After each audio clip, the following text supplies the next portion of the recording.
Geus lila kuring tara ngadon muncak ka gunung.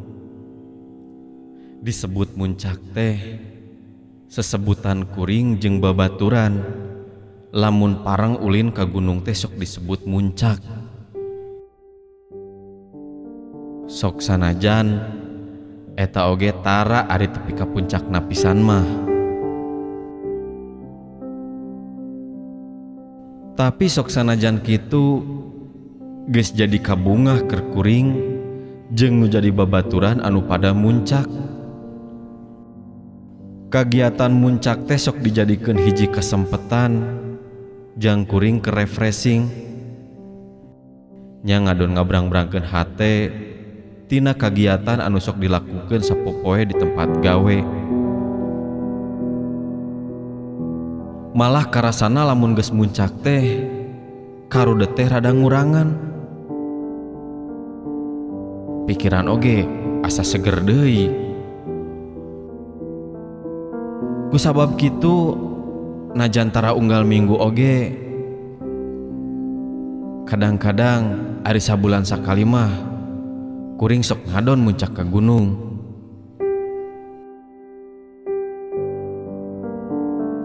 Poe Rebo harita kuring rek ngadon muncak jeung babaturan. Ngan harita mah kabogoh kuring make jeung hayang milu sagala. Tara-tara ti biasana. Kuring oge teu bisa nolak kana kahayang anu jadi kabogoh. Anu keukeuh rek ngadon muncak. Kuring oge teu bisa nolak kana kahayang anu jadi kabogoh. Nu keukeuh rek ngadon muncak teh. Nya anu rek dijugjug teh ngadon muncak ka Gunung Burangrang. Sok padahal kuring mangkarunyakeun lamun kabogoh ngadon milu muncak teh pang-pangna mah bisi capek atawa teu kuat kudu leumpang jauh. Sabab lamun ninggali dedegan kabogoh kuring anu sakitu lintuhna sok sieun teu kuateun dina leumpangna. Komodei kuring ka puncak Gunung Burangrang teh kudu leumpang anu jarakna kira-kira 5 kilometer. Sajabana ti jalanna jauh jeung nanjak deui. Jalan anu disorangna oge kaleuweung.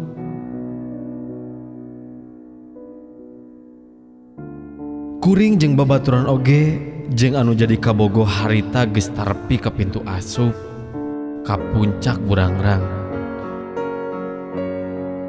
Pas di pintu komando kuring oge ngadon caricing heula. Malahan harita kuring oge amprok jeung salah saurang penjaga hutan. Kuring diamanatan ku eta polisi hutan. Jadi lamun kuring ngadon muncak ka Gunung Burangrang ulah gareruh atawa ulah hareureuy kamalinaan. Numutkeun katerangan ti eta polisi hutan basa tahun baru 2010 kajadianna pas malam tahun baru. Aya sababaraha urang pendaki gunung anu ngalaman kajadian aneh. Saacan pendaki gunung tepi ka puncak, maranehna panggih jeung salah saurang aki-aki anu keur ngadodorong roda awi. Eta aki-aki teh papadon ka para pendaki gunung supaya teneruskeun ka puncakna. Eta aki-aki nyarek teh sabab cenah bakal aya badai, bakal aya hujan angin anu gede. Aya keterangan sarupa kitu teh eta aki-aki teh. Para pendaki kurang percaya. Puguh da kaayaan harita mah keur sakitu caangna. Malahan panon poe oge katinggali nepikeun ka moncorong. Eta saurang aki-aki anu nyorong roda bari katinggali udud ngalepus. Ujug-ujug ngiles teu pupuguh. Aya eta oge rasa heran keur pendaki gunung teh. Nah bet bisa eta aki-aki nyonyorong roda awi ka palebah dinya. Sok padahal jalanan rada lumayan nanjak. Tapi nah atuh si aki nyorong roda bari teu katinggali siga anu capek. Mun ninggali kana awi anu sakitu numpukna dina eta roda. Kajadian anu leuwih aneh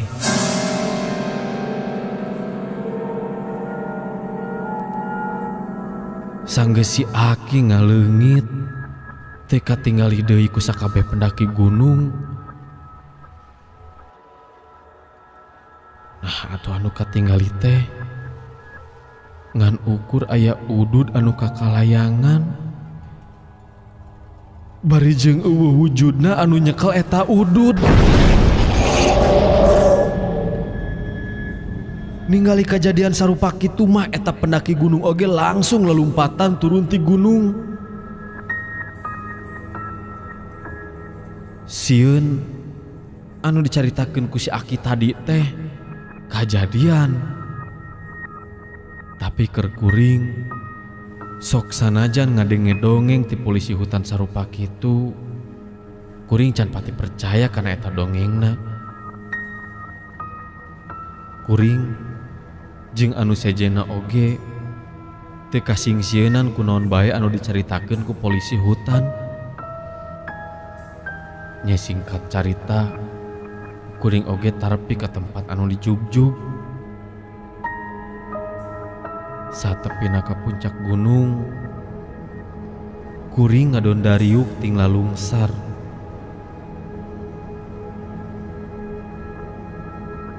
Nurunkeun kesang bari ngareureukkeun ka capek. Komo ningali ka kabogoh mah katinggalina teh capek pisan. Sok komo awak lintuh ngadon leumpang sakitu jauhna bari jeung jalanan nanjak.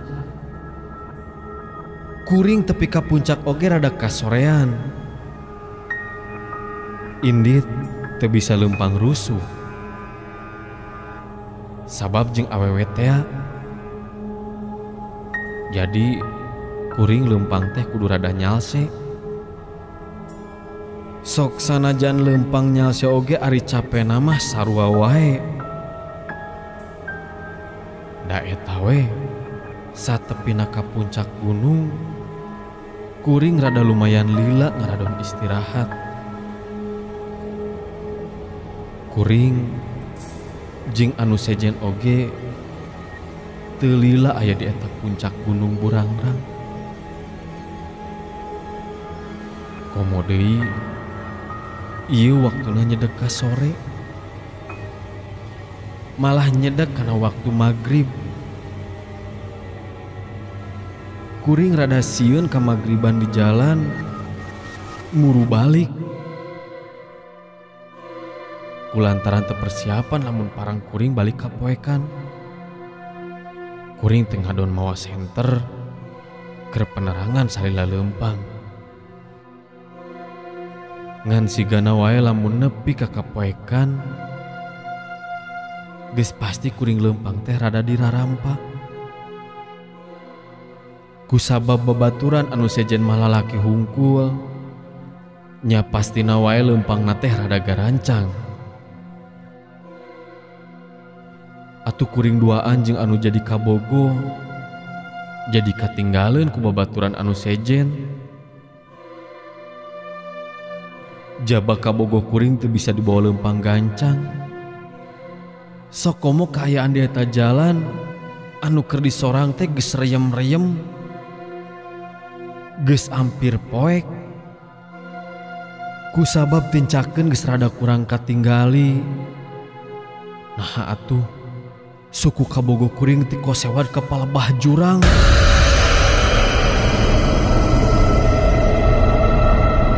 Ngan untungna leungeun kabogo kuring bisa kajewang ku kuring. Kuring sateka polah magehan panyekel kana leungeun kabogo. Sabab lamun kuring kurang tanaga, bisa-bisa kuring duaan jadi tinggal rebus kana jurang. Kuring bari sateka polah hayang ngagusur awak kabogo anu geus ngagantung dina bibir jurang. Bari terus gogorowokan menta tulung ke babaturan anu geusna leumpang ti heula. Ninggalkeun kuring duaan. Tapi sigana wae babaturan anu sejen mah geus jarau leumpangna. Kuring gogorowokan teh teu aya anu malire. Kesang geus mimiti ngajarangjang. Komodi kabogo mah sateruning kitu teh bari teu eureun ceurik. Sieun awakna ragrag ka jurang. Ampir kuring pondok harepan. Ujug-ujug aya sora aki-aki anu ngomong ti tukangeun kuring. Eta aki-aki teh teu kanyahoan datangna. Ujug-ujug aya di satukangeun kuring anu keur adu regeng nahan supaya awak kabogo kuring teu ragrag ka jurang.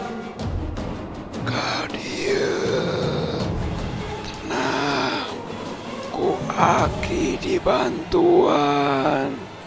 Sok ka dieu cekel lengan Aki.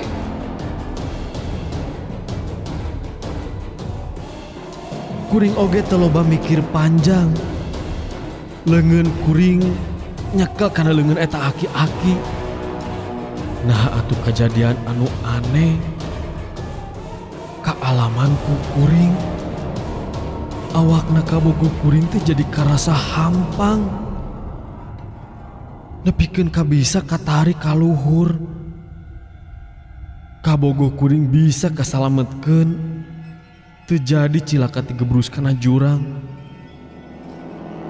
Malah kabogo kuring mah sanggeus bisa kasalametkeun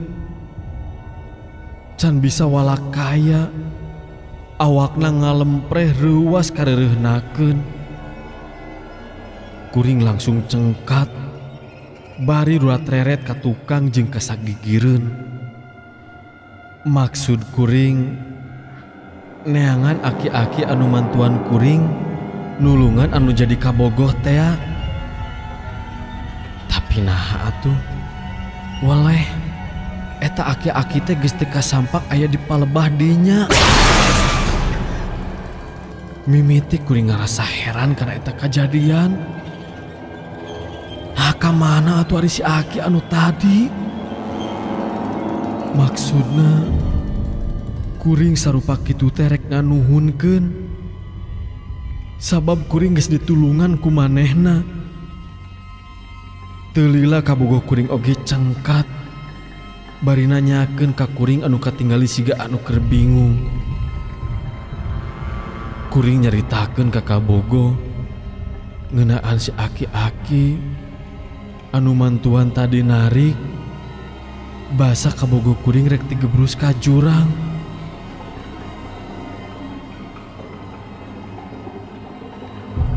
Dibejakeun kitu teh kabogo kuring anu katingali heran. Sabab ti tadi oge manehna mah teu ningali aya aki-aki anu mantuan nulungan.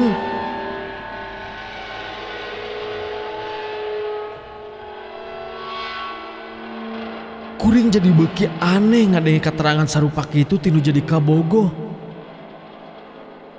Ngan sanggeus kitu mah kuring langsung carengkat maksud rek ngadon indi ti eta tempat. Sabab sieun aya kejadian aneh anu leuwih ti kitu. Kaayaan geus tambah poek. Harita geus ngaliwatan wanci magrib. Can oge kuring duaan leumpang. ujug-ujug kadenge aya angin anu ngadeos datang ti satu kangen. Kuring oge can waka indit. Ku ayana kitu kuring langsung ngareret ninggali ka tukangen.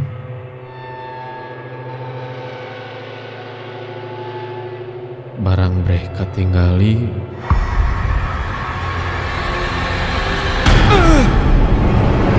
gening di tukangen kuring aya anu keur ngajanteng. Nyaeta anu ngajanteng teh aki-aki anu mantuan nulungan kuring tea. Kuring oge langsung nuduhkeun eta aki-aki kanu jadi kabogoh. Tapi naha atuh basa ditinggali ku kabogoh kuring mah. Eta aki-aki teh ujug-ujug ngiles teu katinggali.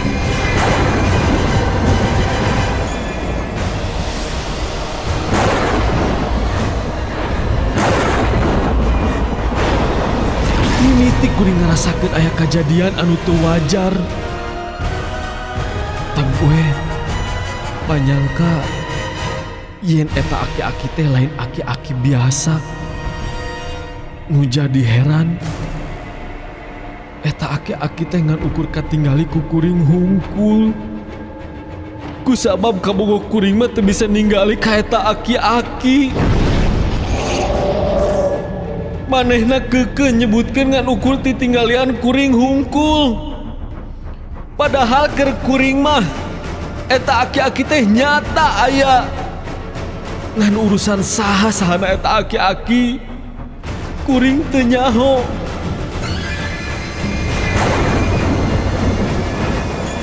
Nu ngandelan kepercayaan kuring ka eta aki-aki. Basa kakarek salengkah kuring lempang. Kadenge aya sora aki-aki anu ngomong.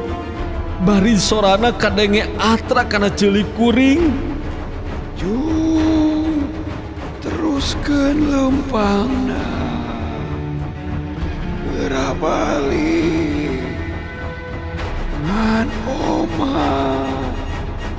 Ulah rurat reret ka tukang. Kadenge sora sarupa kitu kuring oge langsung lempang gagancangan. Malahan kuring lempang bari nuntun kabogoh satengah digusur supaya lempangna jadi leuwih gancang. Kuring hayang gerak tepi ka hiji lembur.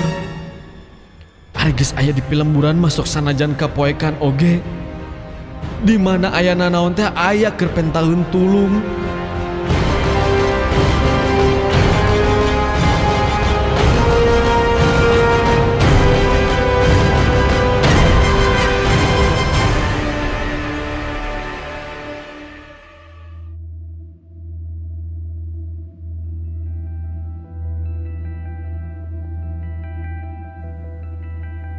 Cek carita balarea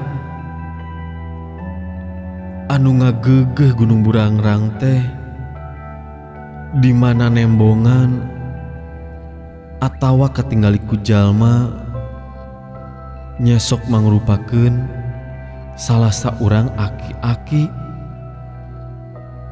Nya kadang sok mangrupakeun aki-aki anu keur ngadodorong roda awi. Sigana wae anu nulungan kuring jeung nu jadi kabogoh teh eta anu disebut anu ngageugeuh Gunung Burangrang.